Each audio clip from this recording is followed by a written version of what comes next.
Good morning guys. आपण आता आहोत ह्यांच्या ओपन डायनिंगमध्ये. आम्ही आता सकाळी इथे नाश्ता केला, पोहे, आणि आता म्हटलं जाऊया समोर बीचवरती. सुंदर बीच आहे, बघू शकता. मी तुम्हाला घेऊन जाते बीचवरती. इथे बघण्यासारखं असं म्हणाल तर बीचेस, खूप सारी जुनी मंदिरं आहेत. ती मंदिरं, परशुरामाची टेकडी आणि जी जुनी मंदिरं आहेत तीच बघण्यासारखी आहेत, आणि बीचेस जे काय चांगले चांगले बघण्यासारखे. सो आम्ही वसईवाले असल्यामुळे बीचचं तेवढं आपल्याला अप्रूप नसतं की अरे वा बीच. पुण्याला वगैरे जे राहतात त्यांना बीच माहीत नाही, त्यामुळे त्यांना बीच खूप आवडतो. इट्स ओके, पण छान आहे, शांत आहे. कुठेही जाल तर तुम्हाला जेवणासाठी कुठेही अवेलेबल असणार आहे. जेवणासाठी, राहण्यासाठी कुठेही सोय मिळेल तुम्हाला. पेट्रोल पंप थोडेसे इथून लांब आहेत, पण खूप छान आहे. इथे झोपाळासुद्धा आहे. सो छान चाललं आहे आमचं वीकेंड, मस्त समुद्रकिनारी. आणि इथून व्ह्यू पण छान आहे बीचचा. आणि आता सॅटर्डे संडे असल्यामुळे भरपूर गर्दी असणार आहे सगळीकडे.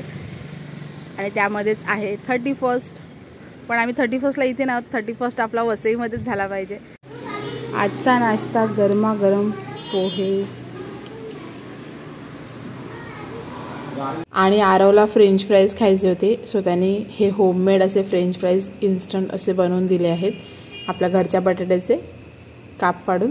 पण छान होते. आणि आता आपण हॉटेलपासूनच अगदी 5 मिनिटाच्या अंतरावरती हा बीच आहे. तिकडे आता आपण चालत, ॲक्च्युली आम्ही चालत निघालो होतो, परंतु रोडला मेन रोड असल्यामुळे गाड्या खूप फास्ट येत होत्या. म्हणून म्हटलं रिस्क नको, कारच घेऊया. म्हणून मग कार काढली आणि बीचवरती चाललो आहे आता.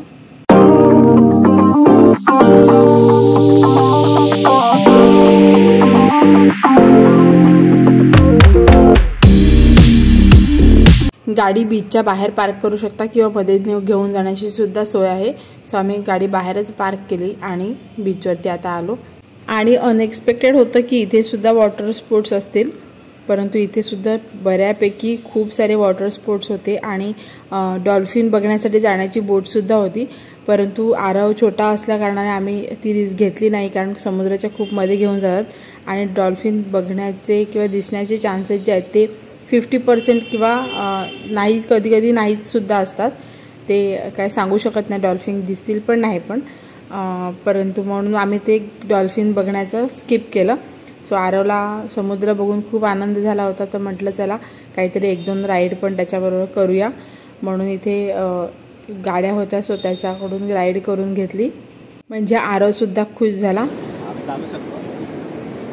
पण 200, ही पण 200.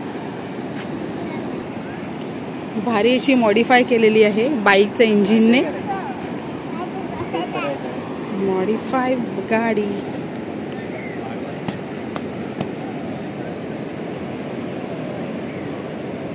चला आपण ह्याच्यात बसूया. मी पण येणार आहे, बसू का मी? तो दादा पण येणार ना? बाईक सारखी एक्सिलेटरवरती गाडी चालत होती आणि आनंदनेच गाडी चालवायला घेतली. चला तर आपण ह्या बाईकची राईड घेऊया. ॲक्च्युली त्याने सांगितलं 3 बसू शकतात, पण मला भीती वाटत होती.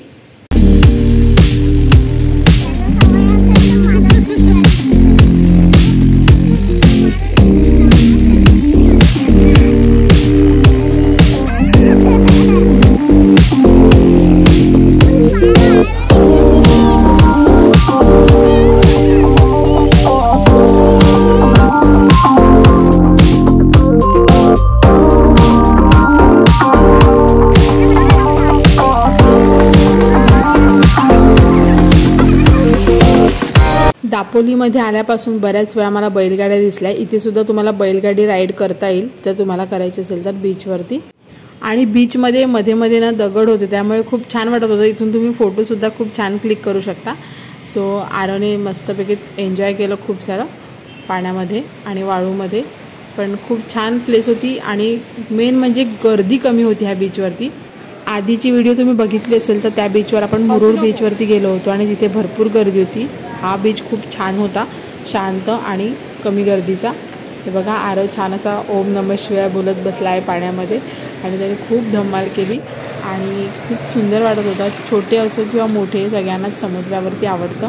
तुम्ही बघू शकता आरवने तर मनसोक्त आनंद घेतला आहे. हे छान वाळूमध्ये लोळत होता तो, त्याने खूप धमाल केली.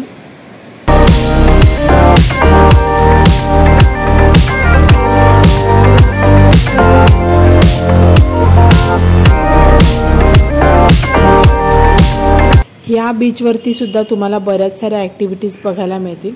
त्यामध्ये ही बघा ही एक सुद्धा राईड आहे, ती पण छान होती, बलून राईड. आणि त्याचप्रमाणे Jetking, banana ride, boating, water walking, balloon अशा वेगवेगळ्या ॲक्टिव्हिटीज तुम्हाला इथे करायला मिळतील. आम्ही स्टे केला आहे त्या हॉटेलला. जर तुम्ही राहायला आलात तर तुम्हाला इथून हा बीच अगदी जवळ आहे, सो तुम्ही इथे विजिट करू शकता. चला तर आरवचं मनसोक्त खेळून झाल्यानंतर आम्ही निघालो. रूमवरती जाऊन फ्रेश झालो आणि त्यानंतर आम्ही पुन्हा निघालो आमच्या रिलेटिव्सकडे. दापोलीमध्ये आलो आहेत तर म्हटलं चला त्यांच्याकडे जाऊया. दापोलीतलं अत्यंत नावाजलेलं नाव आणि अत्यंत प्रसिद्ध असं नाव म्हणजे संदीप राजपुरे.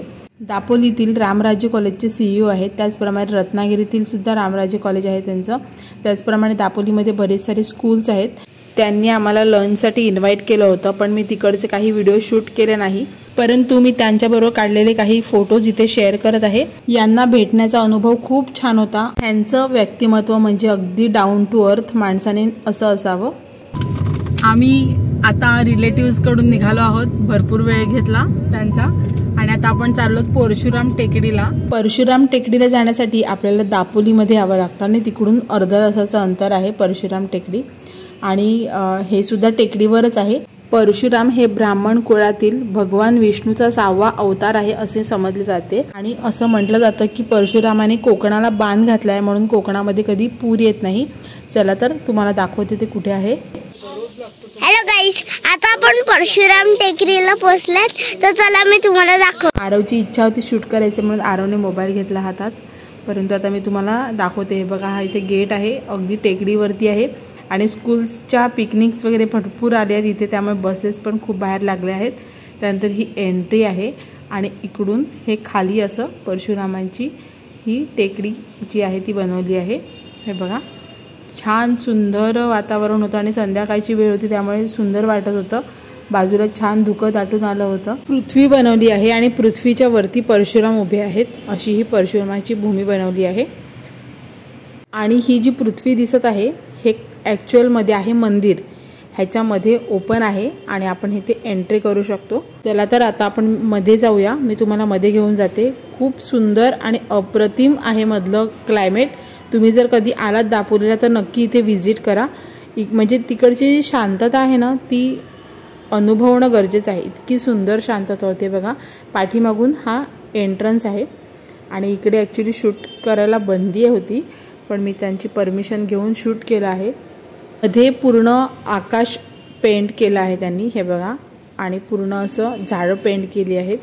आणि इथे परशुरामांचा फोटो ठेवून इथे अभिप्रायासाठी वही ठेवली आहे, जी आपण बाहेर आता मगाशी मूर्ती बघितली त्या मूर्तीचं. आणि मध्ये एक आणखीन छोटी मूर्ती आहे, त्या मूर्तीचं वजन आणि उंची इथे लिहिली आहे आणि अभिप्रायासाठी वही ठेवली आहे. सो तुम्हाला जर आवडत असेल लिहायला तर तुम्ही अभिप्राय लिहू शकता. मी लिहिलं खूप सुंदर जागा आहे असं. खरंच खूप छान होती ही प्लेस, मला खूप आवडली आणि इतकं शांतता होता. मुलं असल्यामुळे मुलं थोडी आवाज करत होती, परंतु खूप छान असं बनवलं आहे हे मधलं, कारण खूप सुंदर वाटत होतं, खूप थंड वाटत होतं आणि खूप शांत वाटत होतं. ही बघा ही जी छोटी मूर्ती आहे ती इथे आहे. आणि जे 8 चिरंजीवी आहेत त्यामधले हे परशुरामसुद्धा एक चिरंजीवी आहेत, असं तिथे चिरंजीवी परशुरामांची मूर्ती म्हणून लिहिलेलं होतं. आणि बघा तुम्ही बघू शकता किती छान असं पेंट केलं आहे, सुंदरच वाटत होतं.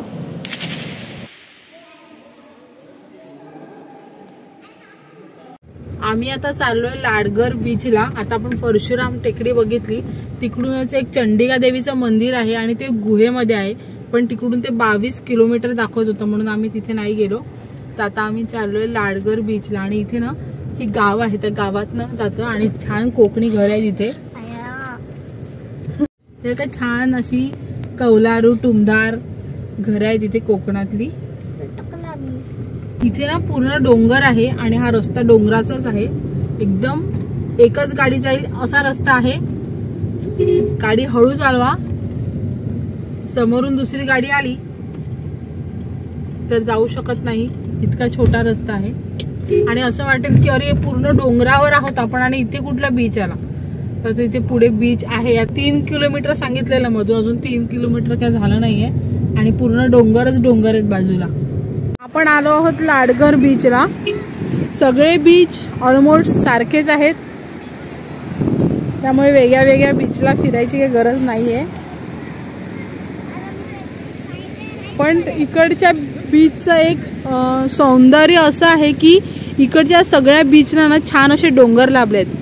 फक्त स्पोर्ट्स ॲक्टिव्हिटी एक वेळ किंवा ज्या ॲक्टिव्हिटीज असतात त्या कमी जास्त असू शकतात. हे बघा, आपण ह्या डोंगरातनं मग अशी उतरून खाली आलो. असे सगळ्या बीचेसना छान असे डोंगर लाभले आहेत. आणि आता आपल्याला पुन्हा बाहेर निघायचं असेल तर डोंगरातनंच जावं लागणार आहे. आता पुढे आणखीन वेगळा बीच तुम्हाला दाखवते. चला, आपण आता बाहेर निघालो आहोत आणि आता आपण हा अपोजिट रस्ता घेतला आहे. आणि आता त्यांनी सांगितलं की इकडून आपण मुरुड बीचला जाऊ शकतो. चला तर आपण आता जाऊया, बघूया कुठे जाईल. तिकडे नेतो रस्ता, तिकडे जायचं. चला, डोंगरातला समुद्र किनारा बघायचं असतं तर दापोलीला या. आपण डोंगरावर आहोत आणि इकडून हे बघा किती सुंदर दिसतं हा पूर्ण डोंगर आणि खाली समुद्र. तिथूनच आपण पुढे आलो आणि आता आपला हा लागला आहे कर्दे बीच. आपण काही उतरत नाही आहोत, सगळे बीच सारखेच आहेत. सो चला आता इथून आपण पुढे जाऊया आणि आपल्याला इथून मुरुड बीच लागणार पुढे. हे बघा, आय लव्ह कर्दे. मुरुड बीचवरून पुढे आपण आपल्या हॉटेलला जाणार. या आधीची व्हिडिओ मुरुड बीचची आहे, सो तुम्ही ती बघू शकता. चला तर रात्रसुद्धा होत आली होती आणि म्हटलं चला आता आपण डायरेक्ट जेवूनच हॉटेलवरती जाऊ, म्हणून आम्ही इकडूनच डायरेक्ट जेवायला गेलो.